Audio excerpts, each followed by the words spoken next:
ኢትዮጵያን የቀይ ባህር አክሰስ የፈጣው ውሳኔ ማን ወሰነው? ካቢኔው ይሆናል ብለን የካቢኔውን ዶክመንት ብናገላብጥ የለም፣ ካቢኔው አያውቀውም። አይ የለም ምክር ቤት ይሆናል የወሰነው ብለን ብንወስን ምክር ቤቱም አልነበረ፣ ምክር ቤት አያውቀውም ውሳኔው።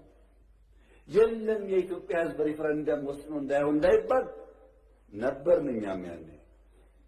የኢትዮጵያ ሕዝብ ያልወሰነው ተወካዮቹ ያላዩት ቢያንስ ካስፈጻሚ ካቢኔ ያላየው ውሳኔ ማን ወሰነው? ማጣትን የሚያክል ነገር ያጣንበት መንገድ ህጋዊነት ችግር እንዳለው ማሳያው ተቋሞች አልገቡበትም። ካቢኔው አያውቀውም። አንድ ገጽ ወረቀት ማግኘት አልቻልንም። እንዴት እንዳጣ ነው የሚያስረዳ እና ህዝብ የማያውቀው፣ ፓርላማ የማያውቀው፣ ካቢኔ የማያውቀው የኢትዮጵያን የባህር አክሰስ ውሳኔ የሚያሳጣ ነገር የወሰነው ማን ነው የሚል ጥያቄ ማንሳት እንዴት ስህተት ሊሆን ይችላል? ካለ ይነገረን።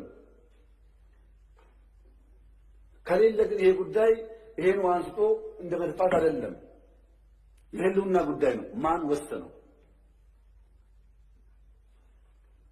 ይሄ ነው ጥያቄው።